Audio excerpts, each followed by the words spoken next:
السلام علیکم ورحمۃ اللہ وبرکاتہ.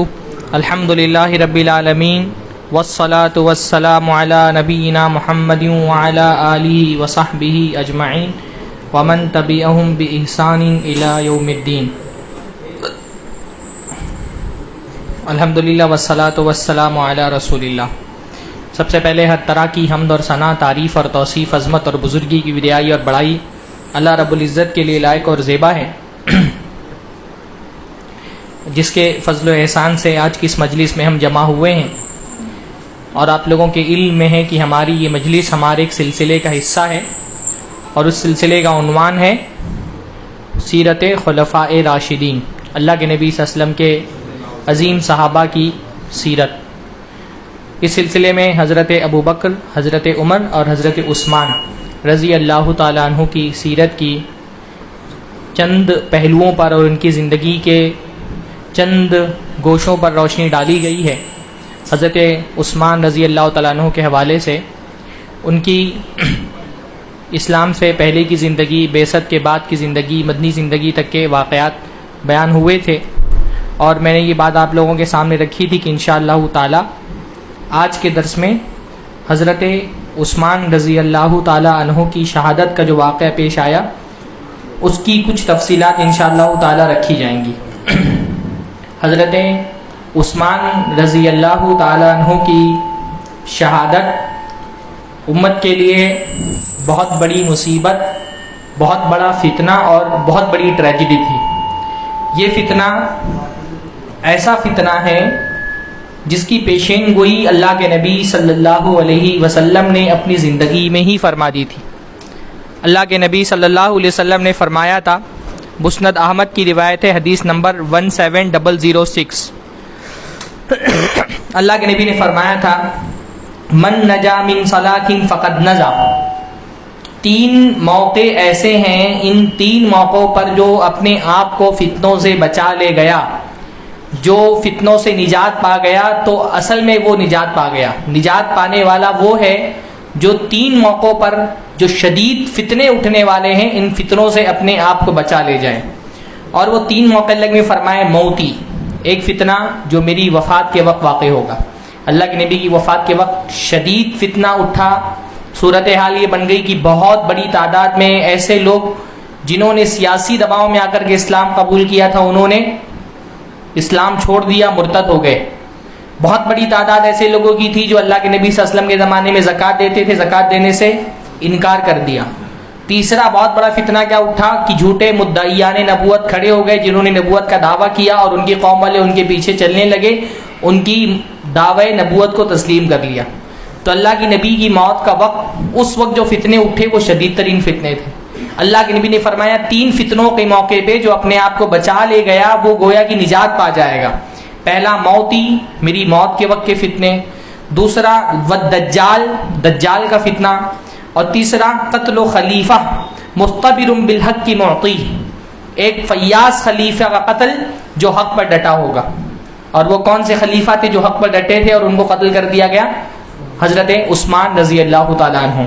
تو حضرت عثمان رضی اللہ تعالیٰ عنہ کی شہادت ایک عظیم فتنہ تھی، جہاں سے امت میں بہت سارے فتنوں کے دروازے کھل گئے. اور اس فتنے کی پیشین گوئی اللہ کے نبی صلی اللہ علیہ وسلم نے، پریڈکشن اللہ کے نبی صلی اللہ علیہ وسلم نے اپنی زندگی میں فرما دیا تھا. اور گویا کہ اللہ کے نبی صلی اللہ علیہ وسلم نے یہ بھی بتا دیا تھا کہ حضرت عثمان کی وفات عام حالت میں نہیں ہوگی، بلکہ ان کو مظلوماً شہید کیا جائے گا. حضرت عثمان کے بارے میں 1 سے زیادہ روایات موجود ہیں کہ اللہ کے نبی صلی اللہ علیہ وسلم نے ان کی شہادت کی، موت کی پیشین گوئی فرمائی تھی کہ وہ شہید ہوں گے. اس میں سے ایک مشہور حدیث ہے کہ جب اللہ کے نبی صلی اللہ علیہ وسلم حضرت ابو بکر، حضرت عمر اور حضرت عثمان کے ساتھ احد پہاڑ پر موجود تھے، اچانک پہاڑ ہلنے لگا. اللہ کے نبی صلی اللہ علیہ وسلم نے فرمایا اسبت. اللہ کے نبی صلی اللہ علیہ وسلم نے فرمایا اسبت، یہ سنن ترمذی کی روایت ہے، اسبت احد، اے احد تو ٹھہر جا، فانما علیک نبی و صدیق و شہیدان، تیرے اوپر ایک نبی ہے، ایک شہید، ایک صدیق ہے اور 2 شہید ہیں. تو اللہ کے نبی صلی اللہ علیہ وسلم نے اپنے آپ کو نبی کا، صدیق حضرت ابو بکر تھے، 2 شہید کون تھے؟ حضرت عمر اور حضرت عثمان رضی اللہ تعالیٰ عنہ. اس کے علاوہ بہت مشہور روایت ہے کہ اللہ کے نبی صلی اللہ علیہ وسلم مدینہ کے باغوں میں سے ایک باغ میں بیٹھے ہوئے تھے. اللہ کے نبی صلی اللہ علیہ وسلم نے اپنی چھڑی پانی میں ڈالی ہوئی تھی، اور غالباً حضرت ابو موسیٰ اشعری ہی تھے جو اللہ کے نبی صلی اللہ علیہ وسلم کے دربان بنے ہوئے تھے اس دن، جو اللہ کے نبی صلی اللہ علیہ وسلم کے اس باغ کے دروازے پہ کھڑے ہو کر کے دربانی کے فرائض انجام دے رہے تھے۔ حضرت ابو بکر آئے، اللہ کے نبی صلی اللہ علیہ وسلم سے حضرت ابو موسیٰ اشعری نے اجازت طلب کی، تو اللہ کے نبی نے فرمایا جاؤ ان کو آنے کی اجازت دو اور ان کے لیے جنت کی بشارت ہے۔ پھر اس کے بعد حضرت عمر آئے، اللہ کے نبی صلی اللہ علیہ وسلم سے ابو موسیٰ اشعری نے ان کے لیے بھی اجازت طلب کی، تو اللہ کے نبی صلی اللہ علیہ وسلم نے ان کے بارے میں فرمایا ان کو بھی آنے کی اجازت دے دو اور ان کے لیے بھی جنت کی بشارت ہے۔ پھر جب حضرت عثمان آئے تو اللہ کے نبی نے فرمایا افتح لہ وبشرہ بالجنہ الا بلوى تصیبہ، کہ تم دروازہ کھول دو، حضرت عثمان کو بھی اندر آنے دو اور ان کو بھی جنت کی بشارت دے دو، لیکن اس کے ساتھ ساتھ ان کو کیا فرما دو، الا بلوى تصیبہ، ان کی زندگی میں ایک ابتلا آئے گی، آزمائش آئے گی جس سے ان کو سامنا کرنا پڑے گا۔ حضرت ابو موسیٰ اشعری گئے، انہوں نے فرمایا کہ آپ کے لیے جنت کی بشارت ہے، ساتھ میں آپ کو کیا بتایا گیا، الا بلوى تصیبہ، آپ کی زندگی میں ایک مصیبت آئے گی اور اس مصیبت میں کیا کرنا پڑے گا، آپ کو صبر کرنا پڑے گا، ایک مصیبت کے بعد آپ کو جنت کی بشارت دی گئی ہے۔ تو انہوں نے فرمایا اللہ المستعان، اللہ رب العالمین ہے جس سے مدد طلب کی جاتی ہے، اللہ سے میں مدد طلب کرتا ہوں۔ تو بہرحال اللہ کے نبی صلی اللہ علیہ وسلم نے حضرت عثمان کی شہادت کی بشارت دی تھی۔ حضرت عثمان کی جو خلافت کا زمانہ ہے تقریباً 12 سال کا زمانہ ہے، 6 سال کا جو عرصہ ہے وہ بہت شاندار عرصہ ہے، اس عرصے میں کوئی فتنہ رونما نہیں ہوا۔ پھر ایک شخص عبداللہ ابن سبا نام کا جو یہودی تھا، اس نے اسلام قبول کیا اور اس نے خلیفہ کے خلاف بغاوت کی بنیاد ڈالی۔ یہ یہودی تھا، زیادہ امکان یہ ہے، کئی ایک مورخین نے یہ بات لکھی ہے کہ اس وقت مسلمانوں کی رومیوں سے جو جنگیں چل رہی تو رومی خفیہ طور پہ اس کو مال فراہم کر رہے تھے، فائنینشلی اس کو سپورٹ کر رہے تھے، اور اس مال کے ذریعے سے اس نے کوشش کیا کی مسلمانوں کے درمیان انتشار ڈالنے کی کوشش کی۔ اور انتشار کا سب سے بہترین طریقہ کیا تھا کہ اب تک کے مسلمان جس طرح ایک خلیفہ کی اطاعت پر متحد تھے، ان کو اپنے خلیفہ اپنے ولی الامر سے برگشتہ کیا جائے۔ اس کے لیے اس نے بہت سارے طریقے اپنائے، اور ان میں سے ایک طریقہ یہ ہے کہ جو الگ الگ مسلمانوں کے خطے تھے، مصر کا حصہ ہے، کوفہ تھا، دمشق تھا، بصرہ تھا، وہاں کے جو مسلمان باشندے تھے ان کو ان کے مقامی گورنروں کے خلاف بھڑکانا، اور ان کے دل میں یہ بات ڈالنا کہ یہ گورنر حضرت عثمان رضی اللہ تعالیٰ عنہ کی وجہ سے تم پر ظلم کر رہے ہیں۔ تو اس نے وہ بغاوت کی بنیاد ڈالنا شروع کی، حضرت عثمان کے خلاف ایک پورا کمپین شروع کر دیا۔ اس زمانے میں کمپیننگ کا سب سے بڑا ذریعہ تھا خط و کتابت، تو الگ الگ علاقوں میں وہ خط لکھ لکھ کر کے لوگوں کو، جو عام مسلمان تھے جن میں سے بہت سارے جاہل تھے، اب یہ وہ بہت بڑی تعداد ایسے لوگوں کی بھی تھی جو اللہ کے نبی صلی اللہ علیہ وسلم کے زمانے کے بعد فتوحات کے سلسلے میں جنہوں نے اسلام قبول کیا تھا، یہ 9 مسلم لوگ تھے۔ اسلام میں مسلمانوں کی فتوحات کا دائرہ جب بڑھا تو بہت بڑی تعداد میں ایسے لوگ بھی مسلمان ہو گئے جن کی باقاعدہ بھی اسلام پر کوئی تربیت نہیں ہوئی تھی، جو جاہلیت میں پلے اور بڑھے تھے، اسلام ان کے علاقے میں آیا، سیاسی طور پہ اسلام کو غلبہ ملا، اس غلبے کے تحت یہ مسلمان ہو گئے، پر جیسے وہ طبقہ جنہوں نے اللہ کے نبی صلی اللہ علیہ وسلم کے ہاتھ سے تربیت پائی تھی، وہ کردار کے جس اعلیٰ مقام پر فائز تھا، یہ لوگ اس مقام پر نہیں فائز تھے، یہ اسلام میں پیدا بھی نہیں ہوئے تھے۔ ان میں بہت بڑی تعداد ایسے لوگوں کی تو جو 9 مسلم تھے۔ پھر خاندانی طور پہ بھی ایک عرب کے اندر قبائلی عصبیت تھی، تو ان کے اندر وہ بھی پنپنے لگی، کیونکہ ظاہر سی بات ہے وہ قبائل اور خاندان جنہوں نے اللہ کے نبی صلی اللہ علیہ وسلم کے ہاتھوں پر اسلام قبول کیا تھا، بیشتر جو حکمراں تھے وہ انہی قبائل سے تعلق رکھنے والے تھے، بنو ہاشم کے تھے، بنو امیہ کے تھے، قریش کے لوگ تھے۔ اب یہ وہ دوسرے قبائل تھے جو اسلام کے اندر داخل ہو رہے تھے، تو ان کو دکھائی دے رہا تھا کہ وہ قبیلے جو اس وقت سیاست کو کنٹرول کر رہے ہیں وہ ان کے قبیلے نہیں ہیں، تو اس طرح کی۔ اور پھر یہ کہ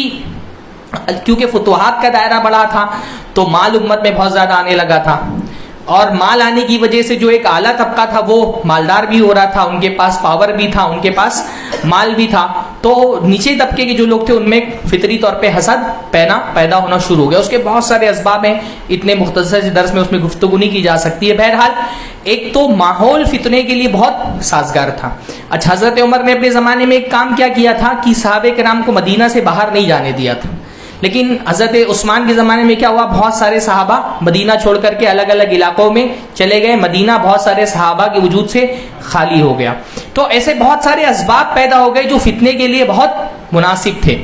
اور انہی حالات میں عبداللہ ابن سبا یہودی اس نے اپنا فتنہ اٹھانا شروع کیا اور ہر علاقے میں ایک اچھی خاصی جماعت ایسے لوگوں کی بنا لی جو حضرت عثمان کے لیے دل میں بدگمانی رکھتے تھے اور ان کے لیے بغاوت کا جذبہ رکھتے تھے. یہ پہلے اپنے مقامی گورنروں کو پہ مسائل کھڑے کرتے تھے، گورنروں سے اختلاف کرتے تھے، مستقل گورنروں کی شکایتیں کرتے تھے حضرت عثمان رضی اللہ تعالیٰ عنہ سے، یہاں تک کہ ان میں سے بعض لوگوں کو سبق سکھانے کے لیے جو حضرت عثمان کے طے شدہ گورنر تھے، بعض لوگوں کو سزائیں بھی دیں، بعض لوگوں کو کوڑے لگائے، بعض لوگوں کو قید کیا، بعض لوگوں کو ان کے فتنے سے روکنے کے لیے شہر بدر کر دیا. بہرحال ایک باغی طبقہ زیادہ تر مصر میں، کوفہ میں اور بصرہ میں اور بہت تھوڑی تعداد میں دمشق میں جو شام کا علاقہ تھا، ایک چھوٹا سا طبقہ جو باغی تھا، جو خلیفہ کے خلاف بغاوت کا عزم اپنے دل کے اندر رکھتا تھا، وہ پیدا ہو گیا. اور سن 35 ہجری میں ذوالقعدہ کے مہینے میں یہ الگ الگ طبقے کے لوگ پوری پلاننگ کے ساتھ نکلے اس ارادے سے کہ ہم یہ ظاہر کر کے جائیں گے کہ ہم حج کرنے کے لیے جا رہے ہیں، پر ہم حج کرنے نہیں جائیں گے. ہم کیا کریں گے؟ مدینہ کے باہر جمع ہو جائیں گے تاکہ حضرت عثمان کے سامنے اپنے مطالبات رکھ سکیں، ڈائریکٹ ان سے گفتگو کر سکیں. یہ قافلے جب اپنے اپنے علاقے سے نکلے تھے، ان میں زیادہ تر تعداد کہاں کے لوگوں کی تھی؟ مصر کے لوگوں کی تھی. عبداللہ ابن سبا جو یہودی تھا، جو بعد نام کا مسلمان ہو گیا تھا لیکن مسلمانوں میں فتنہ بونے کی وجہ سے اس نے اپنا دین چینج کیا تھا، اس کی تحریک سب سے زیادہ کامیاب بیسک کہاں پر تھی؟ مصر میں تھی. اور سب سے کمزور اس کی تحریک تھی دمشق میں، شام میں، کیونکہ شام حضرت معاویہ رضی اللہ تعالیٰ عنہ وہ اس کے گورنر تھے حضرت عمر ہی کے زمانے سے. تو شام میں عبداللہ ابن سبا کے فتنے کو حضرت معاویہ نے پنپنے نہیں دیا. مصر میں یہ بہت اس کا فتنہ پھیلا، کوفہ میں بھی بہت سارے لوگ اس سے متاثر ہوئے، بصرہ میں بھی لوگ اس سے متاثر ہوئے. بہرحال یہ لوگوں نے خط و کتابت کر کے ایک اچھا خاصا مجمع جس کی تعداد 1000 کے قریب تھی، 1000 سے کچھ زیادہ یا 1000 سے کچھ کم، الگ الگ تعداد آئی ہے. 1000 کی تعداد میں یہ لوگ ذوالقعدہ کے مہینے میں مدینہ سے چند میل کے فاصلے پر ایک ساتھ جمع ہوئے. ذوالقعدہ کا مہینہ کیونکہ ذوالحجہ سے پہلا کا مہینہ ہے، اور یہ وہ مہینہ ہے جس میں حاجی اپنے علاقوں سے حج کرنے کے لیے مکہ کی طرف روانہ ہوتے ہیں. تو بہت بڑی تعداد میں مدینہ سے بھی بہت سارے اہل مدینہ جو تھے وہ مکہ، یعنی ہمارے زمانے کی طرح اس زمانے میں نہیں ہوتا تھا نا، عام طور پہ شوال میں ہی سفر حج کا شروع ہو جاتا تھا کیونکہ لمبا سفر طے کرنا ہوتا تھا. تو ذوالقعدہ کا مہینہ تھا تو بڑی تعداد میں مدینہ سے بھی لوگ نکل کر کے مکہ حج کے لیے جا چکے تھے. تو بہرحال یہ لوگ الگ الگ علاقوں سے آئے اور مدینہ سے باہر ذوالمروا نام سے ایک جگہ پر ہے، وہاں پر انہوں نے اکٹھا ہوئے اور وہاں پہ حضرت عثمان سے بات چیت کرنا شروع کی. ابتداءً ان لوگوں کا خیال یہ نہیں تھا کہ حضرت عثمان کے خلاف بغاوت کر کے ان کو قتل کرنے والے. ان کا زیادہ سے زیادہ مقصد کیا تھا؟ اپنی شکوے، اپنی شکایتیں اور حضرت عثمان کے بارے میں جو ان کے اعتراضات تھے وہ حضرت عثمان کے سامنے پیش کرنا. ان میں سارے لوگ وہ نہیں تھے جو خفیہ طور پہ عبداللہ ابن سبا کے ساتھ سازش کر رہے تھے. عبداللہ ابن سبا کے کارندے تھوڑے بہت تھے، زیادہ تر کون لوگ تھے؟ جو ان کے پروپیگنڈے سے متاثر ہو گئے تھے. جاہل تھے، نادان تھے، لا علم تھے، نوجوان تھے. انہوں نے اللہ کے نبی صلی اللہ علیہ وسلم کی صحبت نہیں اختیار کی تھی. پر یہ کیسے ہوتا ہے کہ 2-4 فتنہ پرور ہوتے ہیں پر ان سے متاثر ہو کر کے ایک بڑا موب تیار ہو جاتا ہے. تو ایک موب تیار ہو گیا. تو اس موب میں سارے کے سارے سازشی ذہن رکھنے والے نہیں تھے، یہ حضرت عثمان کے خلاف تھے، لیکن ان میں سے چند لوگ تھے جو سازشی تھے، جو انڈر کور ایک طرح سے عبداللہ ابن سبا کے ایجنٹ تھے. باقی لوگ تھے جو اس فتنے سے متاثر ہو کر کے جمع ہوئے تھے. یہ لوگ جمع ہوئے، پہلے حضرت عثمان رضی اللہ عنہ نے مدینہ سے باہر آ کر کے ان سے ملاقات کی اور ان کی ساری شکایتیں سنی. یہ عجیب طرح کی شکایتیں، ان کی شکایتوں کی جو فہرست انشاءاللہ تعالیٰ میں آپ لوگوں کے سامنے رکھوں گا. ہاں، پر یہ کون لوگ تھے؟ انہوں نے کہا حضرت عثمان سے کہ قرآن کھولو. قرآن کھولا، حضرت عثمان نے کہا کہ 7ویں سورت کھولو. حضرت عثمان نے کھولی، کہا یہ آیت پڑھو. ہاں، اللہ امرک بہذا ام علی اللہ تفترون، کیا اللہ تعالیٰ نے تم کو اس چیز کا حکم دیا ہے یا تم اللہ پہ جھوٹ گڑھ رہے ہو؟ پھر حضرت عثمان سے کہتے ہیں آپ نے مدینہ کے باہر ایک چراگاہ اپنے لیے خاص کر لی ہے، آپ دوسرے مسلمانوں کو اس چراگاہ میں داخل نہیں ہونے دیتے. اللہ امرک بہذا ام علی اللہ تفترون، کیا آپ اللہ تعالیٰ پر جھوٹ گڑھ رہے ہیں یا اللہ تعالیٰ نے اس کا حکم دیا ہے؟ یہ کون لوگ ہیں؟ آپ تصور کریں، یہ چند نئے نوجوان ذہن کے مسلمان، ہاں، جنہوں نے اللہ کے نبی صلی اللہ علیہ وسلم کو دیکھا نہیں، جنہوں نے اللہ کے نبی سے قرآن پڑھا نہیں، یہ کس سے کا بات کر رہے ہیں؟ حضرت عثمان رضی اللہ تعالیٰ عنہ سے، جنہوں نے اول والا میں اسلام قبول کیا، سابقین اولین مہاجرین میں سے ہیں، 2 مرتبہ ہجرت کرنے والے، جن کو اللہ کے نبی صلی اللہ علیہ وسلم نے قرآن کی کتابت پر متعین کیا تھا. ہاں، جس مصحف سے یہ قرآن پڑھ رہے تھے وہ مصحف کس کا تیار کیا ہوا تھا؟ حضرت عثمان رضی اللہ عنہ کا. یہ اسلام میں خارجیت کا پہلا ظہور تھا. یہی طبقہ تھا جو بعد میں جا کر کے خوارج بنے، ہے نا. اس لیے بعض سلف میں سے جو حضرت عثمان کے قتل کے وقت مدینہ میں موجود تھے، انہوں نے کہا کہ جتنے لوگ حضرت عثمان کے قتل میں موجود تھے، اس موب میں جنہوں نے حضرت عثمان کو قتل کیا، بیشتر ان لوگوں کو میں نے دیکھا کہ نہروان کی جنگ میں وہ خوارج بن کر کے حضرت علی سے لڑائی کر رہے تھے. اور خوارج کی جو صفت بیان کی گئی نا وہ یہی، قرآن پڑھیں گے ہاں، اور لیکن اس کے اپنے معنی خود سے بیان کر دیں گے، بات بڑی بڑی کریں گے ہاں. تو یہ نئے نئے لوگ حوادث الاسنان جن کو قرآن حدیث میں کہا گیا، ہاں ابھی جن کے نئے نئے دانت آئے ہوں، اور وہ کس کو قرآن سمجھا رہے ہیں؟ حضرت عثمان.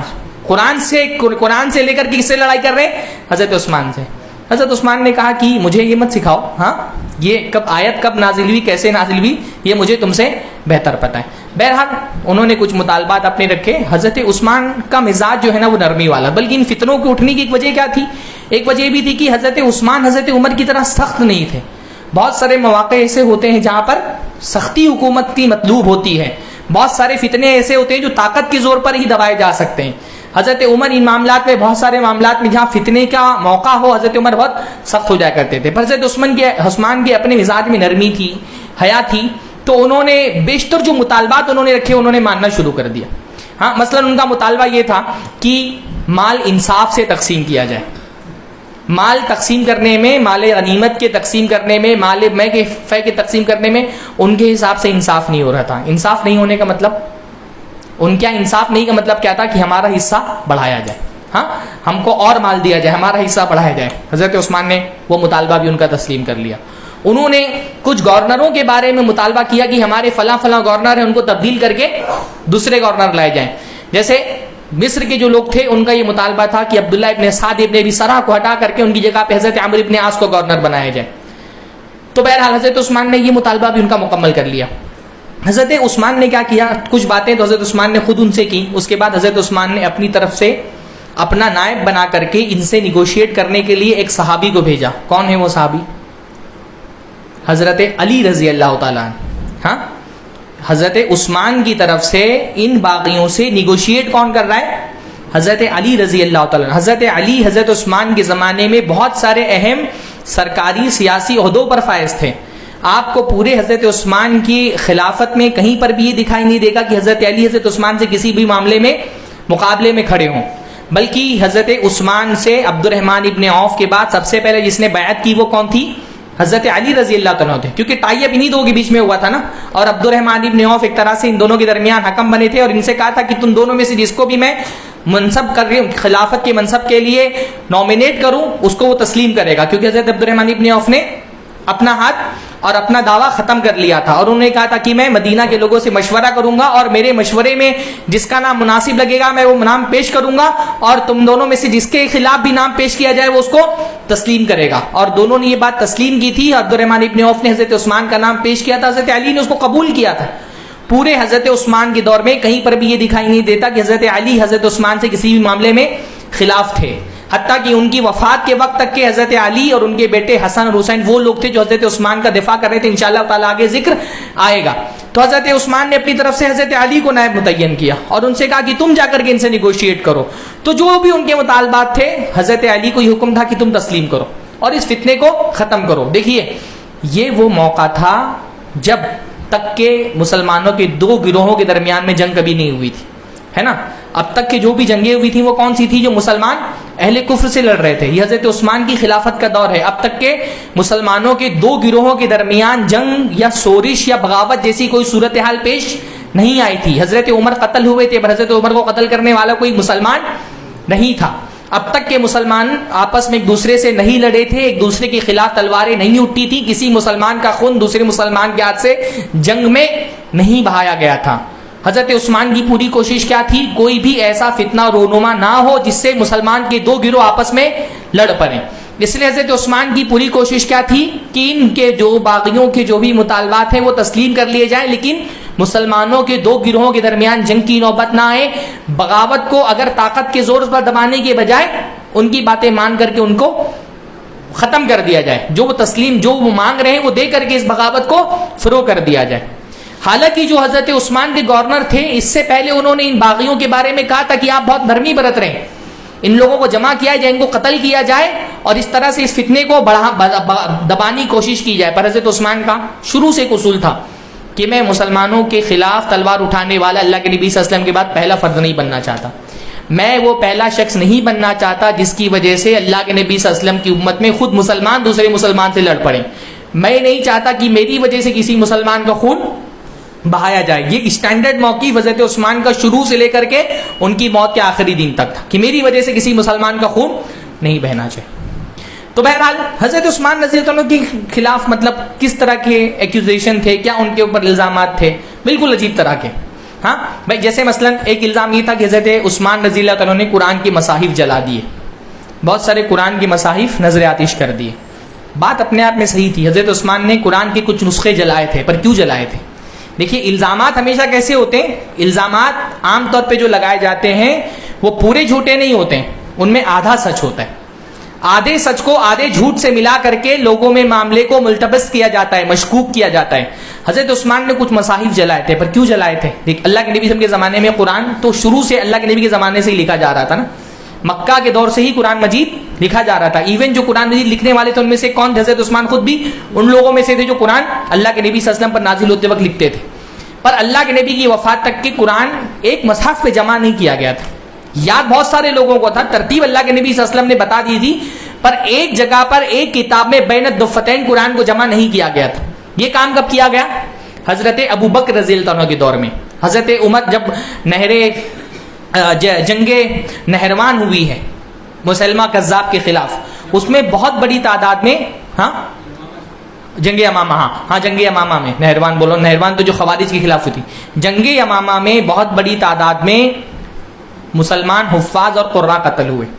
تو حضرت عمر رضی اللہ تعالیٰ عنہ حضرت ابو بکر کے پاس آئے اور حضرت ابو بکر سے کہا کہ بڑی تعداد میں مسلمان حفاظ اگر مار دیے گئے تو ڈر کی قرآن ضائع نہ ہو جائے, تو آپ قرآن کو ایک جگہ پر جمع کر دیں ایک کتاب کے اندر.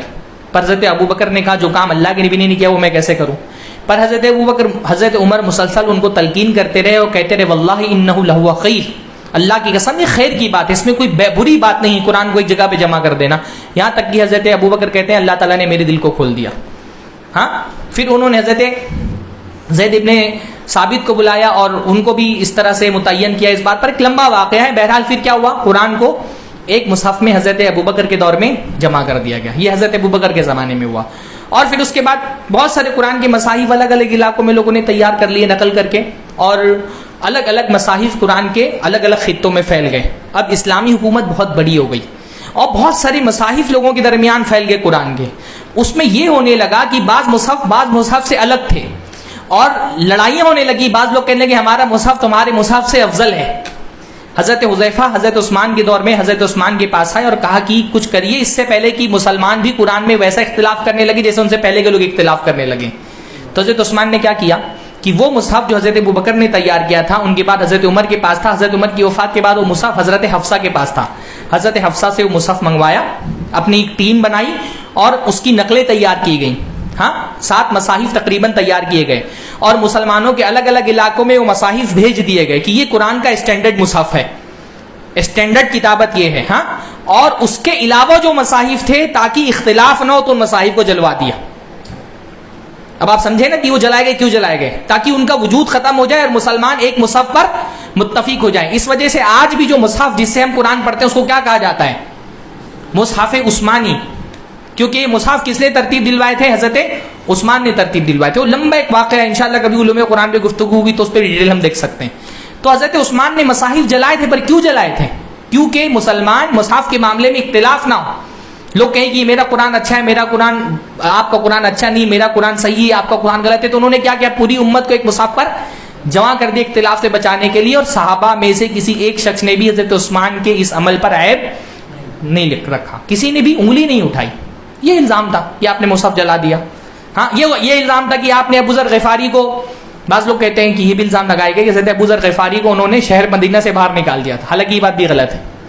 ایک الزام یہ لگایا گیا کہ ابو ذر غفاری کو انہوں نے مدینہ, حالانکہ صورتحال کیا پیش آئی تھی, میرے پاس اتنا وقت نہیں کہ سارے واقعات حوالے کے ساتھ پیش کروں. صبح جامع الحدیث سے فتنہ قتل عثمان پر ایک کتاب اردو ترجمہ شائع ہوا ہے. حضرت عثمان کے قتل کے واقعات کے حوالے سے سب سے مستند کتاب وہی ہے. مدینہ کے ایک عالم ہے, PhD, انہوں نے PhD کا مقالہ ہی لکھا ہے حضرت عثمان کے قتل پر. اس کا اختصار سعودی عرب کی ایک تنظیم نے کیا, اس کا ترجمہ ہے شیخ عنایت اللہ صاحب نے کیا ہے. بہرحال تو حضرت ابوذر کا معاملہ کیا تھا؟ حضرت ابوذر اللہ کے نبی صلی اللہ علیہ وسلم کے بہت شروع میں ایمان لانے والے صحابہ میں سے ہے نا، یعنی اسلام کے 5ویں نمبر پہ جنہوں نے اسلام قبول کیا ان میں سے ہیں غالباً حضرت ابوذر رضی اللہ عنہ۔ حضرت ابوذر اصل میں قبیلے غفار کے تھے۔ قبیلے غفار ایک قبیلہ تھا جو ڈاکہ زنی میں معروف تھا، یعنی جن کی اکانومی کس پر ڈیپینڈ کرتی تھی؟ ڈاکہ ڈالتے تھے۔ حضرت ابوذر اسی قبیلے میں سے تھے، پر وہ زمانے جاہلیت سے ہی کیا کرتے تھے؟ وہ بت پرستی انہوں نے بھی چھوڑ دی تھی، وہ اکیلے تنہا رہتے تھے، اپنا شکار وغیرہ کرتے تھے۔ تو ان کے بھائی انیس غفاری، ان کو جب پتا چلا کہ مکہ میں ایک آدمی آیا ہے وہ بھی بت پرستی نہیں کرتا ہے، تو انہوں نے ابوذر غفاری کو جا کر کے بتایا کہ بھائی تم جو بت پرستی نہیں کرتے ہو، مکہ میں ایک آدمی آیا وہ بھی کہتا ہے بت پرستی نہیں کرنا چاہیے۔ تو ابوذر غفاری مکہ میں پہنچے، 4-5 دن تک کہ وہ مکہ میں رہے، لیکن کسی سے پوچھا نہیں اللہ کے نبی صلی اللہ علیہ وسلم کے بارے میں۔ پھر غالباً حضرت ابوبکر نے حضرت علی نے لے جا کر کے اللہ کے نبی سے ان کو ملایا، انہوں نے اسلام قبول کر لیا۔ اسلام قبول کرنے کے بعد وہ اپنے قبیلے میں چلے گئے، وہاں پہ دعوت کا کام کرتے رہے، یہاں تک کہ اللہ کے نبی ہجرت کر لیے۔ 5-6 سال بعد مدینہ کے حضرت ابوذر غفاری اللہ کے نبی سے جا کر کے ملے۔ حضرت ابوذر غفاری کا معاملہ اصل میں یہ ہے کہ مال کے معاملے میں ان کا نقطہ نظر سارے صحابہ میں سب سے مختلف تھا۔ صحابہ مال جمع کرنے کو بری چیز نہیں سمجھتے تھے۔ برا کیا تھا؟ آدمی مال جمع کر کے اس میں سے زکوٰۃ نہ دے۔ ہاں، تو ایسے لوگوں کے بارے میں قرآن کیا ہے نا، والذین یکنزون الذهب والفضة ولا ينفقونها في سبيل الله، کی جو سونے چاندی جمع کر کے رکھتے اللہ کے راستے میں خرچ نہیں کرتے، ان کو آپ خوشخبری سنا دیں کہ جہنم میں ان کو اسی آگ سے داغا جائے گا، اس کی آگ جلا کر کے اسی سے داغا جائے گا۔ حضرت ابوذر غفاری یہ مانتے تھے کہ اپنی ضرورت کے علاوہ کچھ بھی مال جمع کرنا حرام ہے۔ صحابہ یہ نہیں مانتے تھے۔ جمہور صحابہ کیا کہتے تھے؟ مال جمع کر سکتے ہیں، بس اس کی زکوٰۃ نکالنا واجب ہے، ایک بار آپ نے مال کی زکوٰۃ نکال دی تو آپ کے لیے وہ مال حلال ہے۔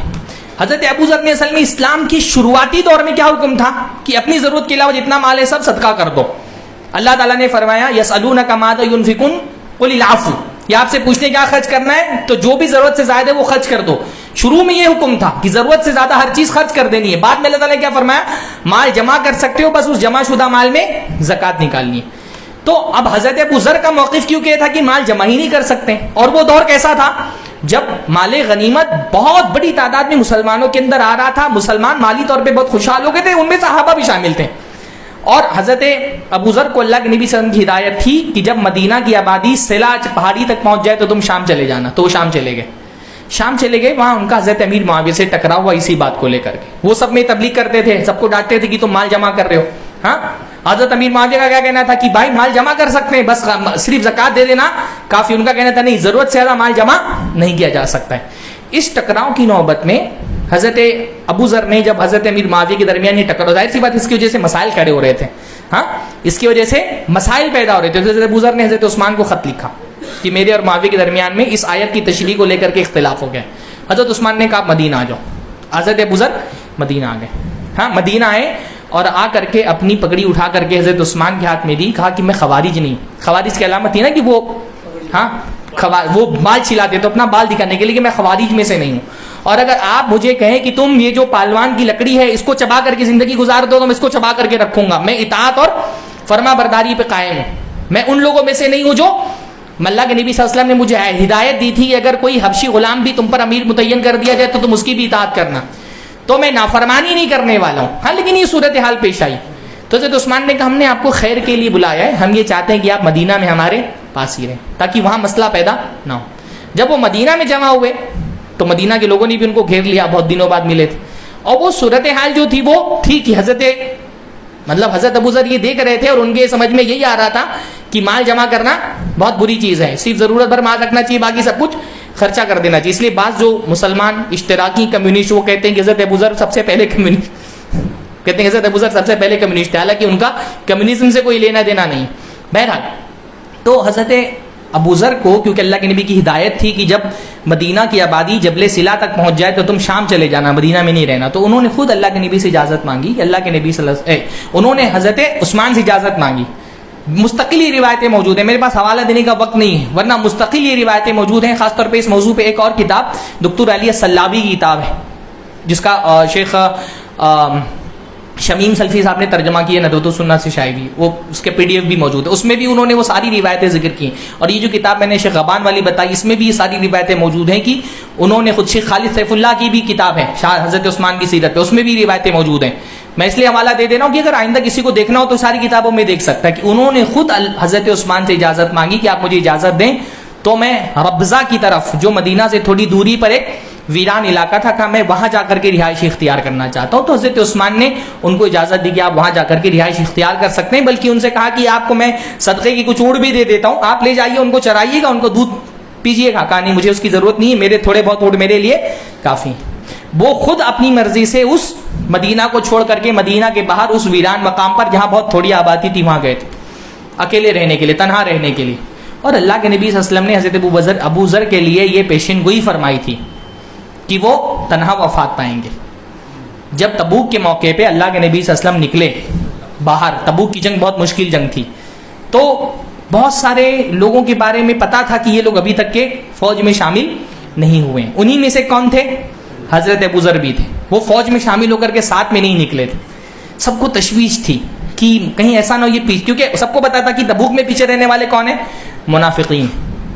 ہر قبیلے میں کچھ ایسے لوگ تھے جو ساتھ میں نہیں آئے تھے, تو حضرت ابو ذر بھی نہیں آئے تھے. جب قافلہ تھوڑی دور پہ گزر گیا تو ایک آدمی آتے ہوئے دکھا. ہر قبیلے کے لوگ سوچ رہے تھے ہمارے قبیلے کا آدمی ہونا چاہیے جو چھوٹ گیا ہے پیچھے. اللہ نے کیا فرمایا؟ کن ابا ذر, یہ ابو ذر ہونا چاہیے. اللہ کے نبی کی تمنا تھی, اور واقعتاً وہ ابو ذر تھے. ان کو اصل میں سواری کے لیے کوئی سواری نہیں ملی تھی, بہت غریب تھے, تو اپنا سامان کندھے پہ اٹھایا, پیدل ہی چل نکل لے, کہ کچھ نہیں ملا, کوئی سواری نہیں ملی تو پیدل چل نکلے. تو اللہ نے فرمایا اللہ تعالیٰ ابو ذر پر رحم کرے کہ وہ اکیلے چل رہے ہیں, اکیلے ان کی موت ہوگی اور اکیلے ہی ان کا حشر ہوگا. ہاں, یمشی وعدہ و یموت وعدہ و یحشر وعدہ, اکیلے آ رہے, اکیلے ہی ان کی موت ہوگی اور اکیلے ہی ان کو قیامت کے دن اٹھایا جائے گا. تو صورتحال بھی یہ پیش آئی کہ وہ جان بوجھ کر کے مدینہ چھوڑ کر کے چلے گئے, اور اچانک ان کی وفات ہو گئی. وفات ہوئی تو ان کے گھر میں سوائے غلام کے اور بیوی کے کوئی نہیں تھا. تو انہوں نے کہا تھا کہ جب میری وفات ہو جائے تو کسی کو خبر نہیں دینا, بس جو راستہ وہاں سے مدینہ کے لیے گزرتا تھا وہاں پر میرا جنازہ رکھ دینا, جو بھی قافلہ آئے گا وہ میری جنازے کی نماز پڑھ لے گا. تو ان کا جنازہ نکال کر کے راستے میں رکھ دیا گیا. اتفاق دیکھیے, پہلا قبیلہ قافلہ جو آیا اس میں کون تھے؟ عبداللہ ابن مسعود رضی اللہ تعالیٰ عنہ تھے. حضرت ابو ذر 5ویں نمبر پہ ایمان لانے والے تھے, عبداللہ ابن مسعود 6 نمبر پہ ایمان لانے والے.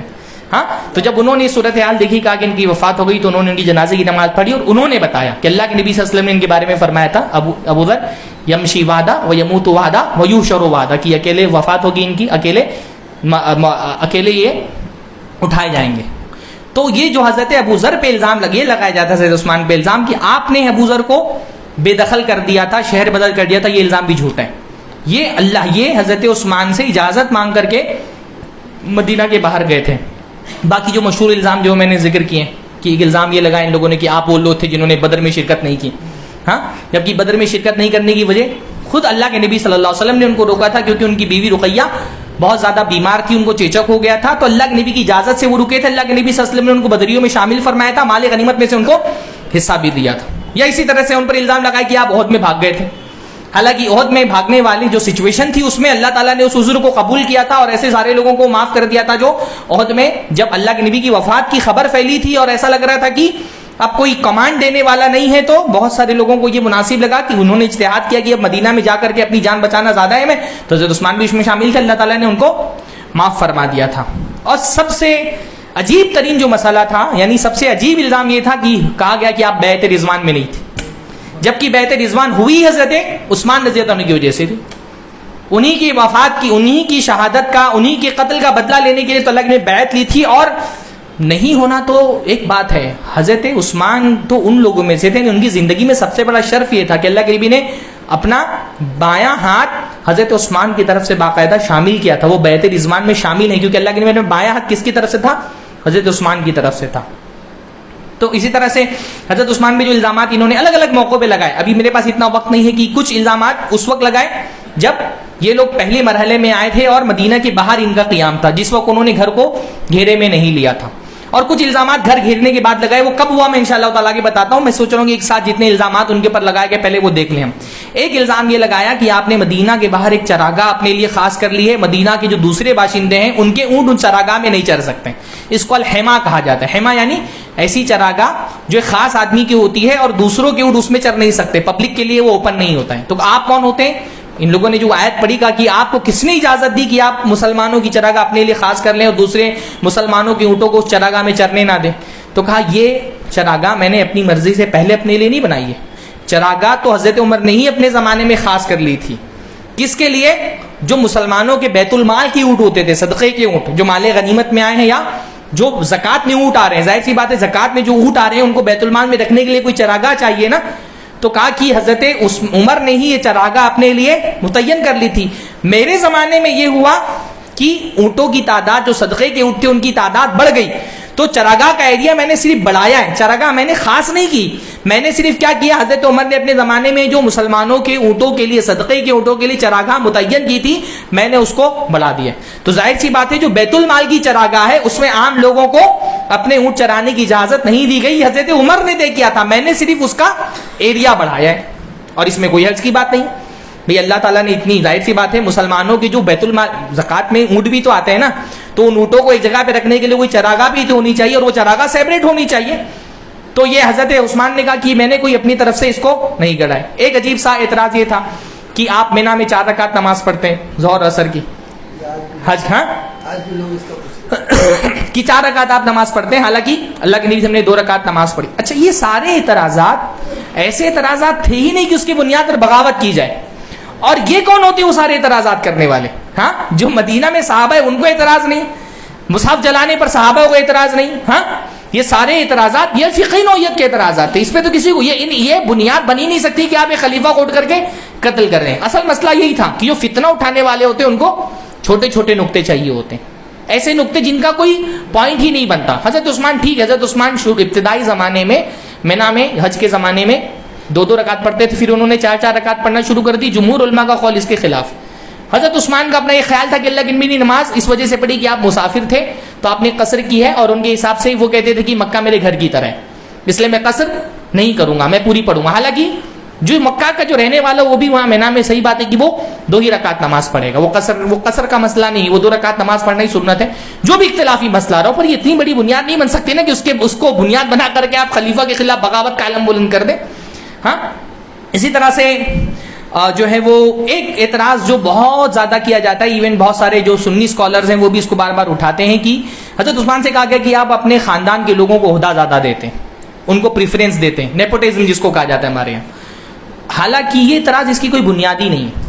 یعنی اگر آپ سمپلی حضرت عثمان کے زمانے میں جو گورنرز تھے 25 گورنرز، ان کی لسٹ دیکھ لیں تو اس میں سے 5-6 گورنرز تھے جو بنو امیہ سے تھے، 5-6 لوگ بس. 25 میں سے اگر 5-6 لوگ بنو امیہ جیسے خاندان سے، اگر 5-6 لوگوں کو گورنر بنا دیے تو اس میں اعتراض کی کوئی بات ہی نہیں ہوتی.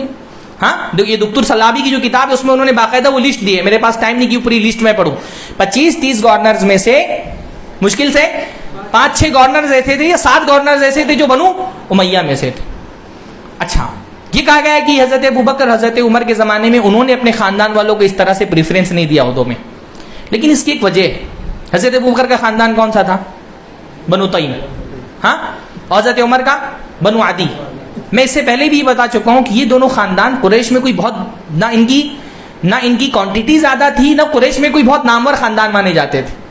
کوانٹٹی میں بھی یہ کم تھے اور کوئی بہت بڑا عہدہ ان کے پاس نہیں تھا، بہت نامور لوگوں میں سے نہیں مانا جاتے تھے. جبکہ حضرت عثمان کا جو خاندان تھا کون تھا؟ بنو امیہ. یہ تعداد میں بھی بہت زیادہ تھے اور قریش کی سیاست میں ان کا دخل بھی بہت زیادہ تھا. اپنے آپ میں یہ سیاست کے بہت ماہرین مانے جاتے تھے. بنو امیہ کے بارے میں لیکن فرمایا دجال کا مقابلہ کرنے میں سب سے سخترین لوگ یہ ہوں گے بنو امیہ کے لوگ. تو بنو امیہ سیاست میں ظاہر سی بات ہے بھائی، ابو سفیان جو پورے پیریڈ میں بدر کے بعد سے لے کر کے فتح مکہ تک کے قریش کے لوگوں کا سردار تھے وہ کون تھے؟ اور بنو امیہ میں سے تھے. بنو امیہ تعداد میں بھی زیادہ تھے اور سیاست میں بھی ان کا انفلوئنس زیادہ تھا قریش کے لوگوں میں. حضرت ابوبکر حضرت عمر نے اگر اپنے خاندان کے لوگوں کو بہت پرائرٹی نہیں دی تو ان کے خاندان تھے بھی بہت چھوٹے، نہ سیاست میں ان کا کوئی بہت زیادہ زور تھا. حضرت عثمان کا خاندان بڑا بھی تھا اور سیاست میں ماہر لوگ بھی تھے یہ.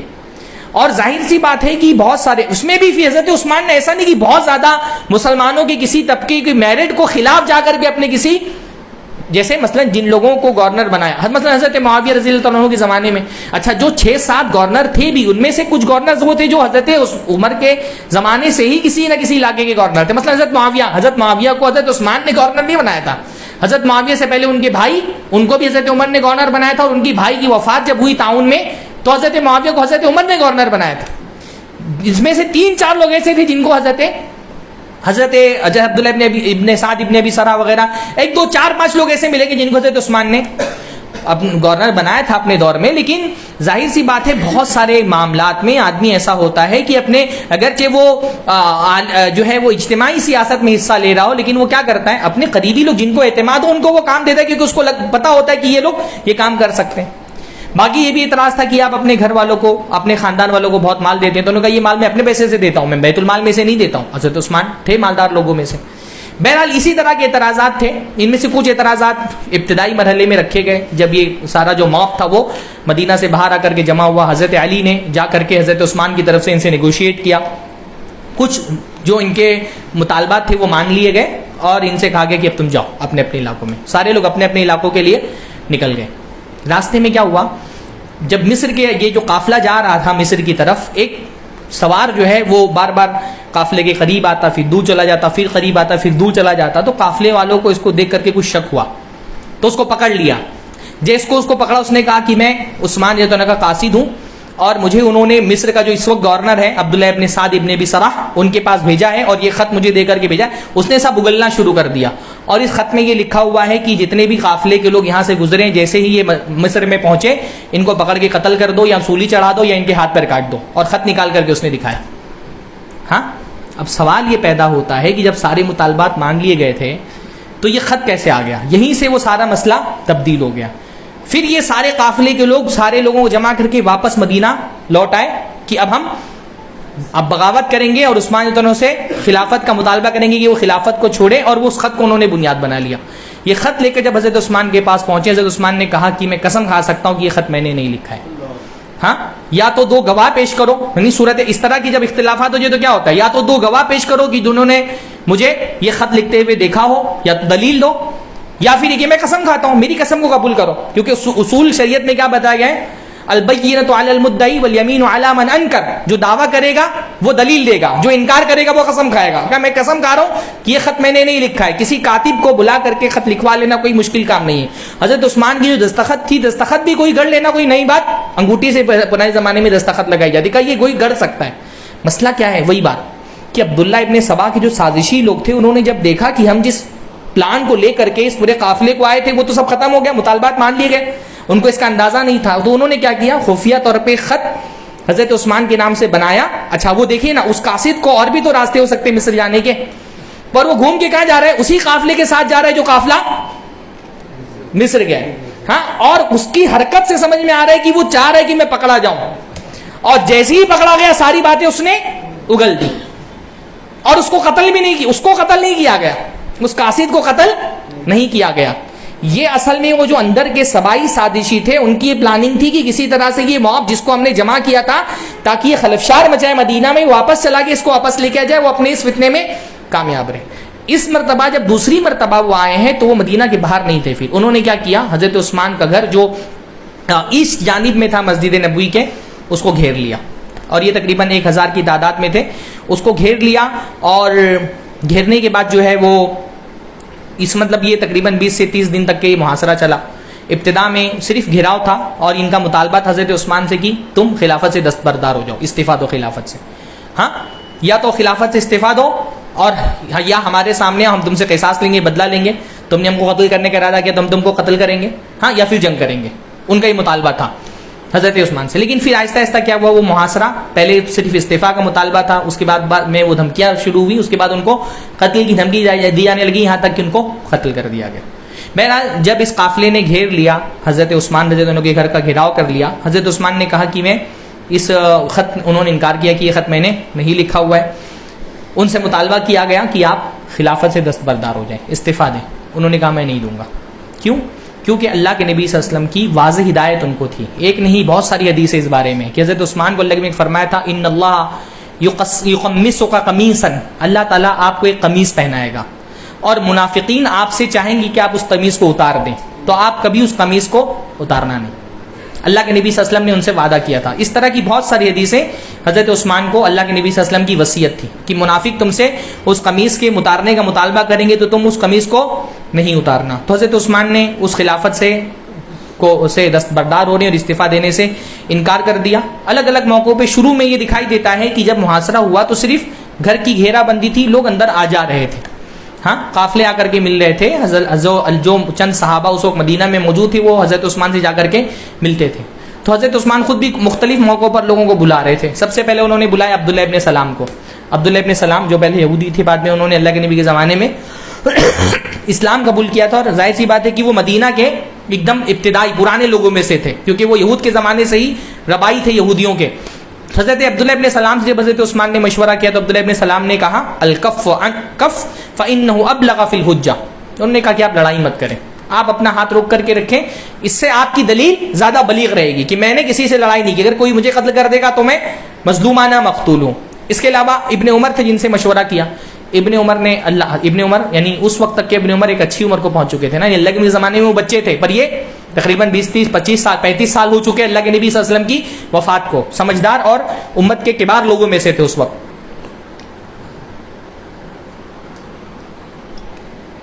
ابن عمر سے جب حضرت عثمان نے مشورہ کیا تو ابن عمر نے کہا کہ یہ لوگ اگر آپ اس خلافت سے دستبردار ہو جائیں، استعفیٰ بھی دے دیں، تو کیا آپ ہمیشہ زندہ رہیں گے؟ حضرت عثمان نے کہا نہیں. کہا اگر آپ خلافت سے استعفیٰ نہ دیں تو زیادہ سے زیادہ یہ لوگ کیا کر سکتے ہیں؟ آپ کو قتل ہی تو کر دیں گے نا.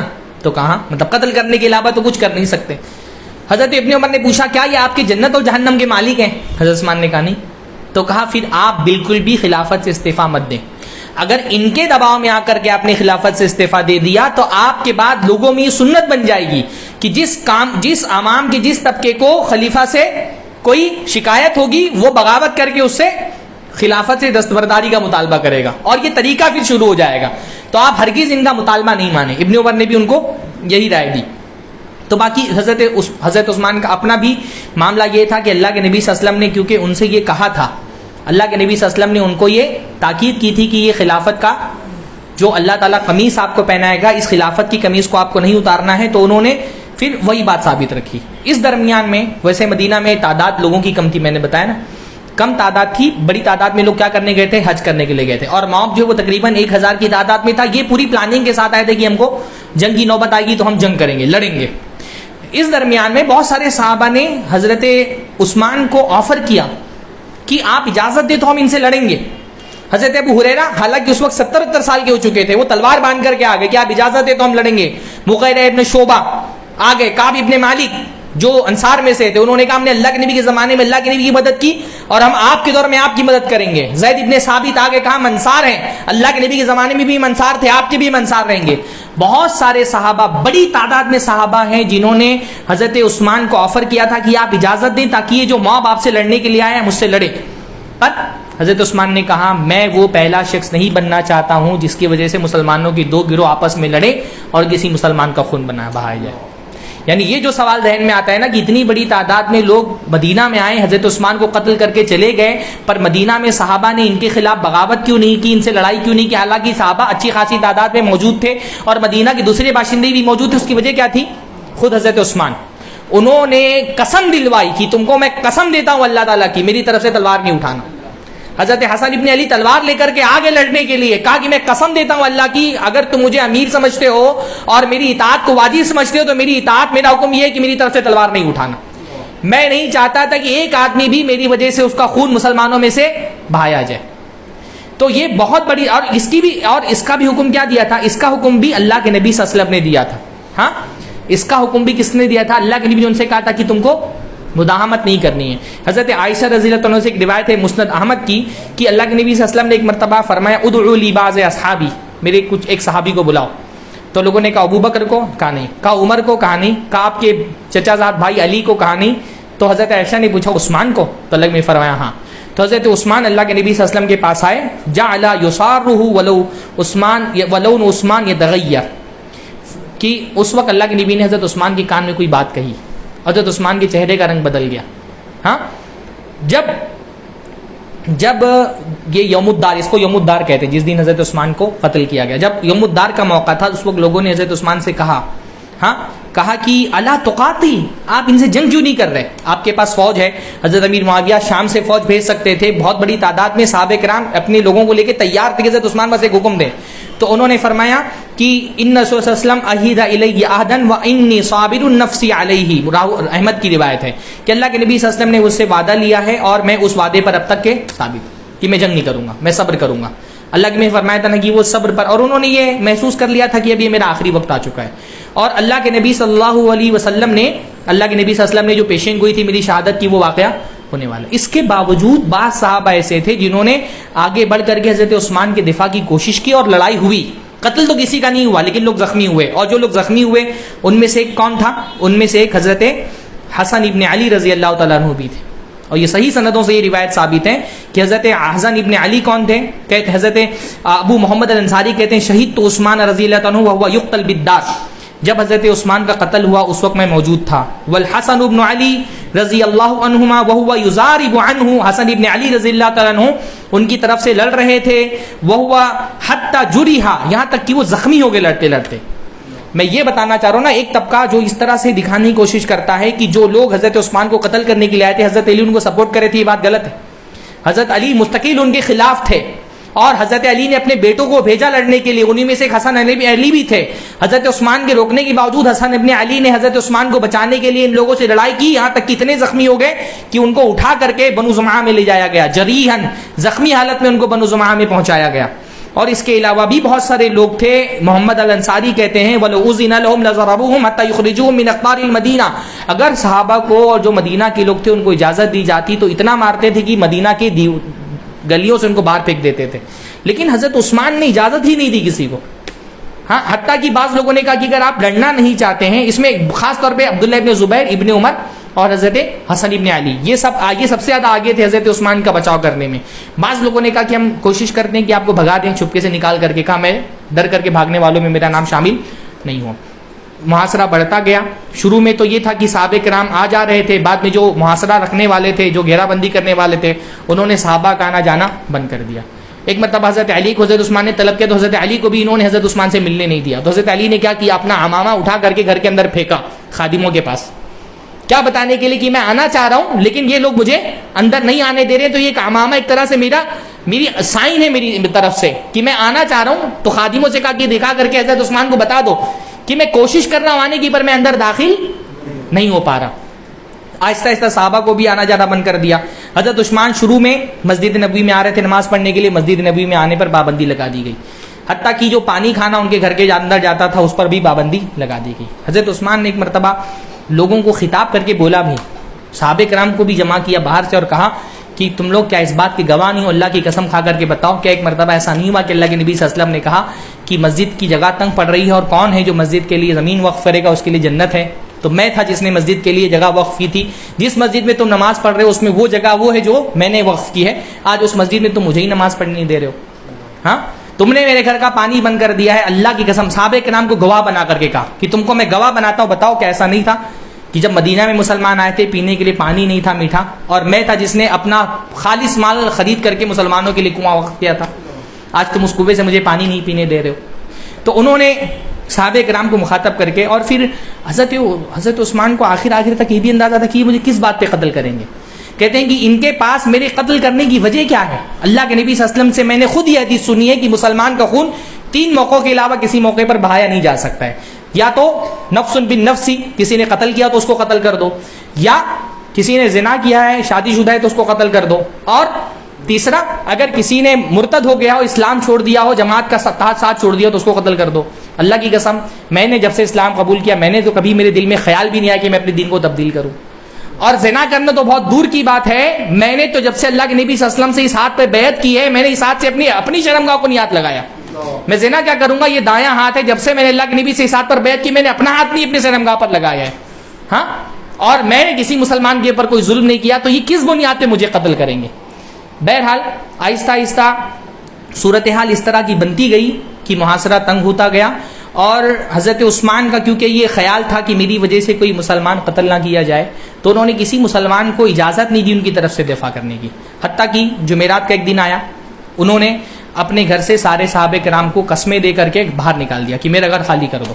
جو بھی صورتحال پیش آئے، جو بھی ظلم ہو وہ میرے ساتھ ہو، میری وجہ سے کسی مسلمان کو قتل نہ کیا جائے. صرف ان کے 1-2 خادم اور ان کی بیوی نائلہ وہ اس وقت موجود تھیں. جمعرات کی رات میں انہوں نے خواب دیکھا. تقریباً 20 سے 25 کتابوں میں یہ خواب مروی ہے.